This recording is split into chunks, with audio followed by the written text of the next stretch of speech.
Hai guys, oke kembali lagi sama saya. Lanjut aja ya langsung. Jadi gini, yang namanya zaman sekarang, zamannya e-commerce, ada dua kondisi hidup orang, yaitu ada 5% orang sekarang ini lagi menikmati masa kemasan di zaman e-commerce ini. Nah, tetapi berbeda dengan yang 95% lainnya gitu loh. Nah, 95% sekarang ini mengalami kondisi justru lagi berjuang hidup dan bertahan hidup. Mau nggak sih hidup seperti itu guys? Dan mereka yang 95% ini mengalami namanya kondisi dream gap gitu loh.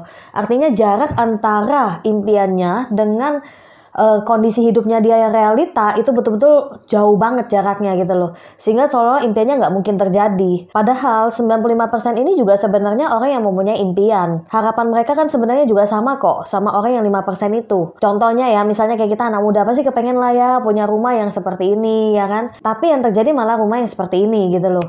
Nah, banyak juga yang dari segi keuangan, contohnya kepengennya kan yang seperti ini ya, financial freedom ya kan. Tapi yang terjadi malah kebanyakan hidupnya pas-pasan ya kan gitu loh, atau malah banyak utang. Nah, juga pada saat simple deh, kita kepengen bangun pagi, bangun tidur, kita kepengennya kan pikiran kita damai ya gitu loh.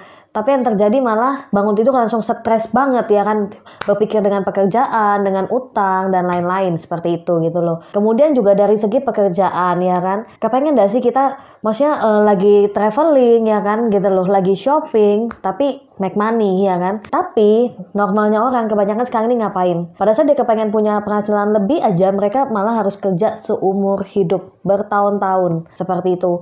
Mau nggak sih hidup seperti itu guys? Saya nggak mau ya kan. Kemudian juga pada saat kita one day terjadi apa-apa meninggal, kepengennya yang seperti apa sih gitu loh. Ninggalin aset, suatu kenyamanan buat keluarga, atau justru malah ninggalin utang. Dan tahu nggak, kebanyakan 95% orang itu kebanyakan malah meninggalkan utang atau beban kepada keluarganya, ya kan. Memang kita nggak mau, tapi hidup adalah pilihan guys, gitu loh. Dan ini masih ada kesempatan untuk bagaimana kita berubah, minimal setahun sampai 5 tahun dari sekarang. Mau nggak sih berubah di zamannya e-commerce ini, ya kan.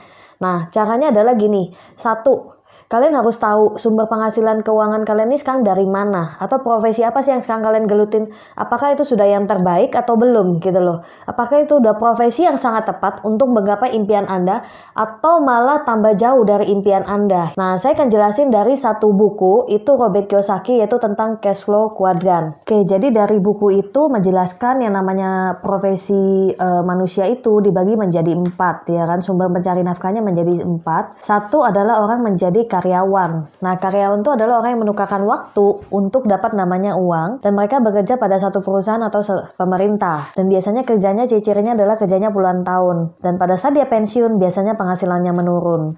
Ada resiko, udah pasti ada resiko ya, di PHK dan segala macam ya kan. Atau pada saat pencari nafkahnya ini meninggal, otomatis penghasilannya stop. Nah, yang kedua itu adalah, kuadran kedua adalah self-employed, atau ibaratnya orang-orang yang bekerja sendiri menggunakan tenaga dan kepintarannya sendiri. Contohnya simple banget, dokter, artis, pengacara, atau pemilik toko. Nah, mereka ini rata-rata yang melakukan ini ya kan, semakin tokonya rame, biasanya dia semakin sibuk. Atau yang dokter, semakin dia rame prakteknya, pasiennya semakin banyak, penghasilannya tambah besar, tapi dia semakin sibuk gitu loh. Nah, orang-orang di sini orang yang bisa menghasilkan uang, tapi waktunya semakin terbatas. Nah, orang di sini namanya active income. Pada saat aktif bekerja, income-nya ngalir. Tapi pada saat dia tidak bekerja, income-nya tidak mengalir. Nah, tapi di kuadran yang berikutnya, yang sebelah kanan itu adalah orang-orang yang contoh pemilik bisnis. Dan yang kedua adalah investor. Nah, kalau pemilik bisnis simple banget ya. Pemilik bisnis adalah orang yang punya sistem dan tim yang bekerja, sehingga walaupun mereka tidak bekerja pun uangnya tetap mengalir karena dia punya sistem yang udah berjalan. Contoh simpel adalah pemilik pabrik. Kedua adalah pemilik franchise. Ketiga adalah orang-orang yang melakukan network marketing bisnis. Nah, yang mereka-mereka ini kalau sudah menghasilkan uang banyak, mereka akan lari ke yang namanya investor. Seperti itu. Nah, orang yang di bisnis owner sama investor menghasilkan yang namanya passive income. Artinya, pada saat mereka sudah meninggal atau mereka lagi liburan, mereka tidak bekerja pun, uangnya tetap mengalir kepada mereka. Nah, kalau disuruh pilih yang mana? Teman-teman, active income atau passive income? Pasti kita pilih yang passive income ya kan gitu loh. Nah, apa yang membedakan mereka? Otomatis gini, bukan masalah kita bekerja di bidang apa, bukan masalah misalnya saya kerja di bidang kesehatan atau di bidang otomotif baru saya bisa sukses, atau saya di bidang e-commerce pun sekalipun, bukan itu yang ternyata bisa bikin kita berubah hidup atau sukses gitu loh. Tapi yang membedakan adalah kalian bekerjanya mau di bidang kesehatan atau otomotif atau dimanapun, kalian di bagian mana? Di employee, self-employed, business owner, atau di investor gitu loh. Karena itu menentukan nasib kalian. Contoh ya, simple banget gini. Saya kasih contoh berbagai bidang dulu ya. Misalnya di bidang kesehatan. Untuk bidang kesehatan ini ada 4 kuadran ini selalu ada di bidang kesehatan juga kok. Contoh misalnya orang yang jadi karyawan. Nah, karyawan itu kan ada yang profesi di bidang kesehatan adalah perawat. Nah, di self-employed-nya adalah dokter contohnya. Nah, di business owner-nya adalah pemilik rumah sakit ya kan. Nah, yang keempat adalah investor. Adalah orang yang invest di rumah sakit itu misalnya ya kan gitu loh. Nah, kemudian di bidang misalnya otomotif ya kan. Ada orang yang bekerja di bidang salesnya mobil misalnya ya kan. Kemudian ada juga yang di self-employed-nya adalah dealer mobil. Nah, kemudian yang di business owner-nya adalah pemilik pabrik mobil dan investor adalah yang invest di mobil ya kan. Seperti itu. Nah, contoh lagi misalnya kayak di Balikpapan adalah yang orang yang bekerja di oil and gas ya. Ada yang pegawai yang bekerja di oil and gas. Tetapi ada juga kontraktor yang bekerja sama dengan perusahaan oil and gas-nya ya kan. Kemudian yang di business owner-nya juga ada pemilik perusahaan oil and gas itu ya kan. Nah, di investornya ada nggak? Ada juga kan yang invest di pemilik perusahaan di perusahaan oil and gas-nya juga seperti itu. Nah, termasuk juga di e-commerce sebenarnya. Nah, di e-commerce juga ternyata ada di 4 kuadran ini gitu loh. Nah, jadi bukan berarti kita selalu melakukan langsung bisnis e-commerce itu kita pasti sukses. Tergantung kalian di kuadran yang mana juga gitu loh. Nah, contohnya misalnya kalau saya bekerja misalnya di karyawan ya, saya bekerja di perusahaan Gojek misalnya jadi administrasi atau di perusahaan blibli.com atau saya menjadi kurir pengiriman barangnya. Nah, itu kan berarti di di employee tapi di yang e-commerce ya kan. Nah, tapi yang di self-employed-nya juga ada nggak? Ada. Contoh misalnya saya buka online shop sendiri ya kan. Saya beli baju terus saya online shop kan berarti saya di self-employed ya kan. Atau saya beli mobil terus saya saya kerjasama sama perusahaan Gokar ya kan. Nah, itu berarti saya di self-employed. Nah, tapi ada juga di business owner adalah seperti apa? Level-level yang seperti pemilik Alibaba, pemilik Gojek, pemilik blibli.com dan lain-lain. Nah, yang investornya juga ada. Ada orang yang invest di Gojek itu ya kan, perusahaan Gojek, di perusahaan Alibaba. Nah, itu investornya. Nah, sekarang saya tanya ya kan, berarti kan di semua bidang industri selalu ada 4 kuadran itu. Nah, kalian ada di mana? Karena itu akan menentukan nasibnya kan. Contoh, yang sering keliling dunia, yang udah pasti keliling dunia setiap tahun, setiap masa liburan, bawa keluarganya, ya kan, itu yang mana? Tetapi yang harus sepanjang tahun di kantor atau jaga toko, ya kan, atau harus di rumah sakit, ya kan, melayani itu yang mana? Nah, itu udah pasti membedakan. Kalian udah pasti tahu jawabannya, ya kan? Yang pasti keliling dunia, yang bisa beli rumah mewah, mobil mewah, kasih pendidikan yang terbaik buat keluarganya. Kemudian yang bisa memberikan aset yang luar biasa ke keluarganya, terus yang bisa melakukan aktivitas sosial, contoh bisa bangun panti asuhan, bangun rumah ibadah, yang bisa nyumbang paling besar, itu yang pasti yang mana? Yang pasti di kuadran business owner dan investor, ya kan? Nah, tapi kalau yang di E dan S, rata-rata coba cek, kebanyakan apa? Harus kerja sepanjang tahun, lebih banyak waktu bekerja dibandingkan holiday-nya, ya toh, dibandingkan traveling-nya. Dan kemudian ibaratnya semakin besar penghasilannya udah pasti semakin sibuk, ya kan? Kebanyakan juga kalau beli sesuatu, beli impiannya harus dengan nyicil atau dengan utang atau hidupnya pas-pasan. Bahkan mereka yang kerjanya justru lebih berat gitu loh. Kerjanya lebih banyak, waktu yang dipakai lebih banyak, tapi hasil yang didapat sangat terbatas. Makanya mereka tidak bisa membeli impian-impian yang besar atau bisa membeli impian yang besar tapi butuh waktu yang lebih panjang gitu loh. Nah, kenapa orang-orang yang di B dan I bisa menghasilkan impian-impian yang besar ya? Nah, ini rahasianya. Nah, kalau misalnya yang employee sama self-employed, mereka lupa satu kata, yaitu mereka lupa membangun yang namanya network. Nah, sedangkan orang-orang yang di business owner sama investor, mereka dari awal mereka fokusnya adalah membangun network. Nah, maksudnya seperti apa? Saya kasih contoh ya. Contoh misalnya satu karyawan nih. Nah, sumber uangnya kan paling dia aja atau sama istrinya, misalnya pasangannya. Berarti kan sumber uangnya cuma 2 ya kan. Nah, mau gajinya dia misalnya jadi direktur ya, gaji 100 juta ya kan 1 bulan. Tapi pada saat ada apa-apa dengan dia, otomatis penghasilannya stop nggak? Udah pasti stop ya kan. Nah, jadi dia tidak membangun networknya ya dia sendiri aja satu orang. Resiko nggak? Resiko. Kedua, Kemudian contohnya self-employed ya kan, saya kasih contoh gampang dokter misalnya. Nah dokter ini kan juga manusia ya, walaupun dia misalnya misalnya dokter bedah terkenal nih, sekali dia operasi mungkin dia dibayar 100 juta satu kali operasi ya kan. Nah artinya kalau semakin banyak pasiennya dia pasti semakin kaya. Tapi saya tanya, pada saat dokter ini manusia juga bisa sakit nggak? Misalnya kena stroke aja, akhirnya nggak bisa operasi lagi, apakah dia tetap menghasilkan uang? Udah pasti juga langsung stop atau berkurang sama sekali ya kan. Nah artinya resiko kenapa? Karena dokter pun sumber uangnya adalah dianya sendiri. Jadi dia tidak punya network ya kan. Nah tapi apa bedanya dengan orang yang di business owner? Saya kasih contoh misalnya pemilik pabrik atau pemilik rumah sakit segala macam. Saya kasih contoh satu lah, pemilik pabrik misalnya pabrik sampo ya kan. Nah kita kan misalnya tiap hari ini pakai sampo dari kita kecil sampai kita besar ya kan. Bahkan cenderung kita pakai sampo nggak mungkin tiap bulan ganti merek. Rata-rata mungkin dari beberapa tahun yang lalu pun kita pakai merek yang sama. Nah misalnya pemilik pabrik sampo, kalau yang pakai sampo misalnya merek itu dalam jumlah penduduk Indonesia misalnya 250 juta penduduk Indonesia, kita kasih contoh 10 juta aja yang pakai sampo itu, kalau dia dapat keuntungan 1.000 rupiah, tahu nggak dia menghasilkan 10 miliar bulan ini. Bulan depan sampo kita habis, beli lagi nggak? Pasti beli kan tanpa disuruh. Nah pemilik pabriknya dapat lagi nggak 10 miliar? Wajar nggak pemilik pabrik itu kaya? Wajar, karena dia punya network pemakainya yang sangat banyak ya kan. Jadi walaupun kita nggak kenal pemilik pabrik pun, pabriknya itu, pemilik pabrik sampo itu, tapi dia tetap make money dari kita pakai samponya ya kan. Nah kedua, itu saya kasih contoh misalnya pemilik franchise. Jadi selain orang kaya dari pemilik pabrik, itu zaman dulu ya. Kemudian akhirnya mereka mencari bagaimana mereka kaya dalam melalui membeli franchise. Nah saya kasih contoh pemilik pabrik, pemilik franchise-nya. Contoh misalnya McDonald ya kan. Sekarang cabangnya ada 34.000 cabang ya kan. Nah, saya bilang istilahnya gini, kalau pemilik pemilik McDonald ini kan sudah meninggal ya. Nah, kalau misalnya dia dapat 1 juta aja rupiah royaltinya dari satu cabang, kalau dia ada 34.000 cabang, berarti dia dapat berapa? 34 miliar satu bulan. Keren nggak itu seperti itu? Padahal dia sudah meninggal, dan anak cucunya kita nggak pernah lihat dia di satu cabang pun jadi bagian kasir atau goreng ayamnya, kita nggak pernah lihat seperti itu, betul nggak? Tapi hampir semua cabangnya rame, ya kan? Nah artinya dia walaupun anak cucunya lagi shopping, main golf segala macam, tetap menghasilkan uang dari cabang franchise-nya. Cuman yang menjadi masalah untuk jadi pemilik pabrik dan franchise, tantangannya adalah apa? Satu, modalnya yang besar. Kedua, untuk kalau kita memulai sendiri membangun franchise lagi, butuh waktu puluhan tahun untuk membangun image dan segala macamnya, ya kan?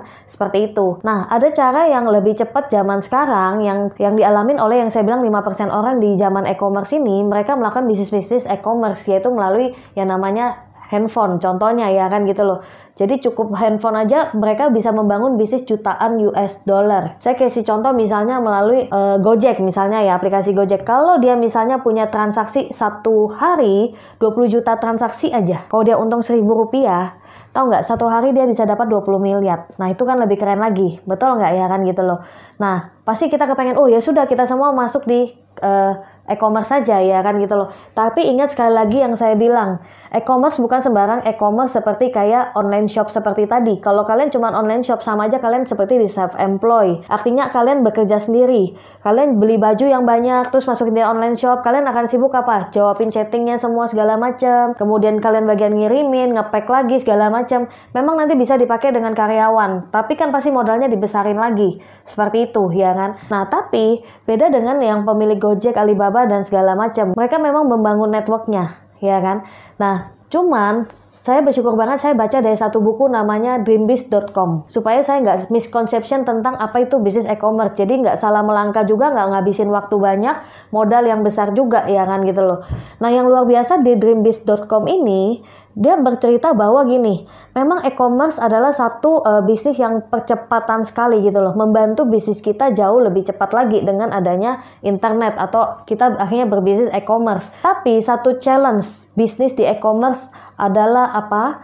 Kita punya network itu biasanya tidak loyal. Oke? Tidak loyalnya seperti apa ya? Oke, contohnya misalnya gini, hari ini saya misalnya beli di aplikasi A ya kan, saya beli baju itu ya kan. Besok itu saya bisa pindah lagi beli di toko baju B. Besoknya lagi saya bisa beli lagi di toko baju C. Seperti itu. Paling gampang yang kita paling familiar, contoh gini, aplikasi aja gampang. Kemarin-kemarin kita taunya adalah Friendster. ya kan, untuk kita punya banyak teman di berbagai kota dan negara. Tetapi sekarang ini apa kita udah dengar lagi kita masih pakai Friendster? Sudah enggak. Kebanyakan kita udah pindah ke Facebook semua, ya kan? Nah, kemudian sama, dulu juga kita kalau komunikasi pakai BBM untuk kirim pesan ya. Tapi sekarang kita udah jarang sekali, betul nggak? Semuanya berpindah ke WhatsApp, Line, Telegram, segala macam, ya kan? Nah, perpindahan itu bisa sangat cepat sekali. Artinya kalau kalian melakukan e-commerce, hari ini booming, apakah pasti besok booming? Belum tentu, gitu loh. Nah, itu yang dibahas di buku dreambiz.com itu gitu loh. Ternyata ada satu yang missing ya toh, yaitu yang dia bilang adalah tentang bagaimana punya network yang loyal. Dan di buku dreambiz.com itu banyak orang berpikir gini, misconceptionnya banyak orang berpikir, oh bisnis impian itu adalah e-commerce. Ternyata bukan, dia bilang. Ternyata yang namanya bisnis impian itu adalah bisnis network marketing. Nah, network marketing ini sebenarnya sudah sekitar 50 tahun ada di dunia ini sebenarnya gitu loh. Tetapi ternyata itu yang paling awet untuk punya bisnis yang istilahnya gini, penghasilan besar tapi juga jangka panjang. Karena kalau cuma dengan e-commerce saja, setiap hari itu ada aplikasi yang lain yang akan menyaingi kita, itu mengintai kita terus gitu loh. Nah, yang paling penting ternyata gini, contoh kayak Alibaba, pemilik Gojek, kenapa dia termasuk awet? Karena dia sibuk menguatkan jaringannya dia atau networknya dia gitu loh. Jumlah networknya dia perbanyak dan dia bikin aplikasi yang keren-keren supaya kita tambah sangat suka gitu loh. Sehingga kita jadi setia banget dengan aplikasi itu. Contohnya seperti itu. Kalau tahu pemilik Alibaba, pemilik Gojek segala macam, mereka sibuk adalah menguatkan networknya mereka, network pemakainya mereka, seperti itu gitu loh. Nah, itulah yang sebenarnya harus kita lakukan juga. Nah, tapi di dreambiz.com ini dia bilang ini ada satu hal yang missing yang membuat orang itu gampang sekali berpindah, yaitu kuncinya adalah network. Network itu adalah manusia. Contoh simpel, misalnya saya hari ini beli tiket pesawat di A, ya toh. Nah, misalnya teman saya habis itu langsung pada saat saya mau beli tiket pesawat, teman saya langsung bilang, jangan beli di situ, di Travel Bay lebih murah nih. Otomatis saya langsung pindah nggak? Sekejap mata. Pindah. Yang bikin saya pindah adalah siapa? Manusia. Jadi tetap kunci terpenting dalam bisnis e-commerce atau bisnis apapun adalah networknya adalah manusia, ini yang paling penting gitu loh. Nah, di buku itu dia bilang gini, kalau kalian mau bisnis yang jangka panjang dengan hasil yang sangat besar, ternyata bukan di e-commerce-nya, tapi di bisnis networking. Tapi dengan networking dibantu dengan e-commerce zaman sekarang, kalau zaman dulu kita berhubungan dengan orang lain harus lewat pesan, harus lewat telepon biasa dulu, telepon rumah ya. Nah, sekarang dengan 1 detik aja kita WhatsApp udah kenalan teman dari Amerika gitu loh. Nah, dengan adanya e-commerce membantu kita membangun network di seluruh dunia jadi jauh lebih cepat seperti itu gitu loh. Nah, artinya kuncinya di buku itu dia bilang gitu loh. Makanya kamu harus mengawinkan bisnis e-commerce itu dengan network marketing. So, kalau kita berarti mau passive income atau kita mau kaya raya dalam waktu sangat cepat 1-3 tahun tapi menikmatinya jangka panjang, berarti kita harus cari perusahaan di bidang bisnis network marketing, ya toh. Nah, kedua, yang paling penting lagi adalah apa? Selain bisnis network marketing adalah yang berbasis e-commerce juga ya kan gitu loh. Harus ada, kita gampang sekali dengan memberikan informasi melalui e-commerce, melalui internet ya kan.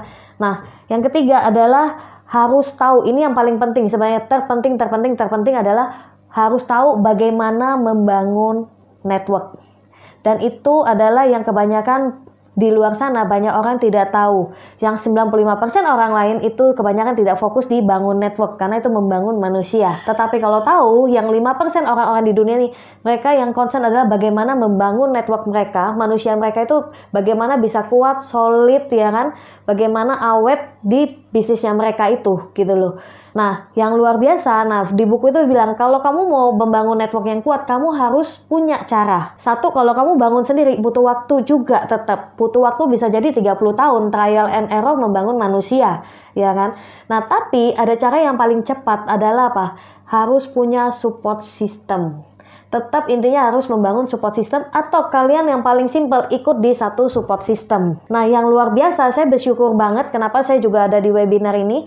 Saya adalah salah satu produk support systemnya FFG ya toh. Karena FFG sudah berhasil membantu banyak orang di berbagai kota dan negara, lebih dari 80 negara yang untuk membangun networknya mereka di berbagai kota dan negara, dan bahkan mereka sekarang udah mengalami financial freedom, time freedom dengan sangat cepat, ya kan? Dan mereka mengalami financial freedomnya bahkan di atas 15 tahun. Nah, itu kan luar biasa sekali untuk dari FFG-nya gitu loh. So, kalau saya bilang kalian harus banyak cari tahu tentang FFG, ya kan? Bagaimana menggunakan FFG, ikut dalam sistemnya FFG, karena FFG udah siapin semua tools-nya, bagaimana teman-teman bisa membangun network yang solid, yang bondingnya kuat, ya kan? Yang mau bangun networknya itu betul-betul awet di berbagai kota dan negara. Karena FFG ini udah sangat ready, udah menyiapin semuanya. Kalian sisa ikutin aja. So, terakhir kesimpulan dari saya, kalian harus punya cara yang tepat, di waktu yang tepat, ya kan? Di tempat yang tepat. Dan ini salah satu jawabannya. Membangun bisnis sendiri di kuadran B, yaitu dengan network marketing industri, karena modalnya lebih kecil, resiko lebih kecil, pangsa pasar luas, apalagi ada dengan sistem e-commerce membantu kita untuk membangun network kita di berbagai kota dan negara. Tetapi jangan lupa, untuk membangun network itu kita harus tahu caranya, supaya network kita kuat, solid, dan kita bisa bertambah cepat duplikasinya, menyebarnya lebih cepat lagi. Kita harus punya yang paling penting, support system. So, brother and sister, teman-teman semua, ini kesimpulan dari saya. So, saya berharap kalian bisa sukses juga. Kita semua bisa sukses melalui support system FFG. See you at the top.